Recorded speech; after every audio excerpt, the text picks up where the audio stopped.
میں آج سیرت کے اس جلسے میں آپ سے کہنا چاہتا ہوں، خدا را اپنے خولوں سے نکلو، اگر ان خولوں سے نہ نکلے انہی خولوں میں مار دیے جاؤ گے، انہی خولوں میں بند مار دیے جاؤ گے۔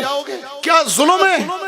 جو تبلیغ میں نکلا ہے وہ جہاد کی مخالفت کر رہا ہے، جو جہاد میں نکلا ہے وہ مدرسوں کو ٹیڑھی نگاہوں سے دیکھ رہا ہے اور کہہ رہا ہے یہ کچھ نہیں کر رہے، اور جو مدرسوں میں بیٹھا ہوا ہے وہ مجاہدین کا انکار کیے بیٹھے ہیں، اور جو جہاد میں نکل جائے وہ خانقاہوں والے سیاست والے فلاحی کاموں کا۔ یہ کیا ظلم برپا ہے؟ تم نبی کی امتی ہو یا کسی شعبے کے غلام ہو؟ تم نے رسول اللہ کی غلامی کا توق پہنا ہے یا کسی شعبے کی غلامی کا توق پہنا ہے؟ اگر یہ کام تم اپنے باپ کے گھر سے لائے تھے پھر لڑو، کیونکہ یہ تمہارے باپ کی جائیداد ہے۔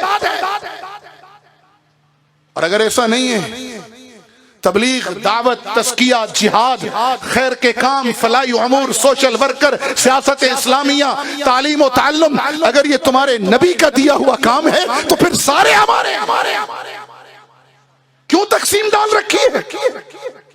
ایک چلہ لگاتے نہیں، علماء پر باتیں شروع ہو جاتی ہیں، جہاد کے میدانوں کا ایک پھیرا لگتا نہیں ہے اور خانقاہوں پہ باتیں شروع ہو جاتی ہیں۔ دو ضربیں لگانی ابھی آئی نہیں ہیں، پہلے لطیفے کا سبق ابھی پار کیا نہیں ہے اور بیٹھ کر انگلیاں اٹھاتے ہو سوشل ورکروں پر، اور ان کو دیکھو سوشل ورکر بن گئے، کنویں کھود رہے ہیں، نمازوں سے غافل ہیں، شادیاں کرا رہے ہیں، دین سے غافل ہیں، جہاد سے غافل ہیں، عبادت سے غافل ہیں، تزکیے سے غافل ہیں، اور سیاست اسلامیہ کر رہے ہو تو باقیوں کا انکار مت کرو۔ بنفسی، نہ میں مدرس ہوں، نہ صوفی ہوں، نہ مبلغ ہوں، نہ مجاہد ہوں، نہ سوشل ورکر ہوں، نہ سیاستدان ہوں، کچھ نہیں ہوں۔ کیا حیثیت ہے میری؟ مجھے تو آقا کی نسبت ملی ہے نا، اس نسبت نے مجھے یہاں پہنچایا، ورنہ میری حیثیت کیا ہے؟ آپ کی حیثیت کیا ہے؟ نکلو ان خولوں سے، جوڑ کے مینڈک مت بنو، تم تو رحمت للعالمین کی امت ہو، تمہیں پوری دنیا کی ہدایت اور غلبہ دین کے لیے نکالا گیا،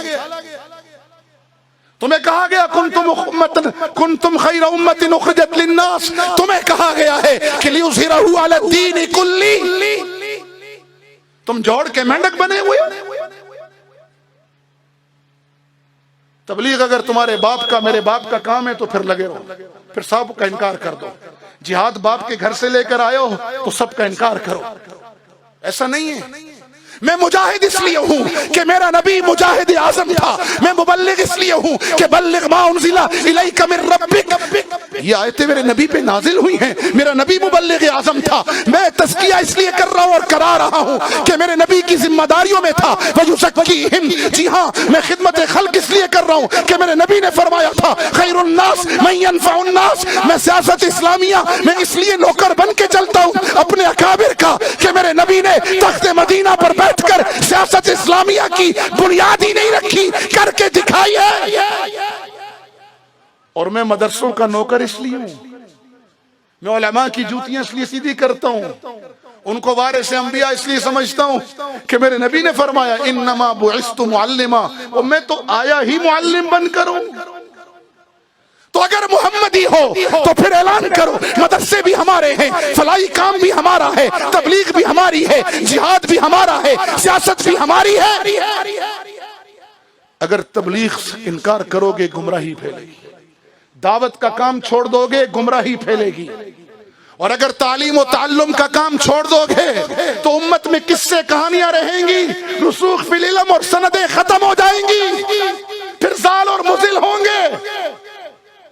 اور اگر تزکیہ نفس چھوڑ دو گے لوگ شیطان سے بڑے نفس پرست بن جائیں گے، اور اگر جہاد چھوڑ دو گے تو 1.5 ارب ہو کر بھی ذلیل ہو جاؤ گے، اور اپنے بھائی کے منہ میں خود نوالا نہیں ڈالو گے تو کافر این جی او نوالا ڈالیں گی، ایمان لے جائیں گی۔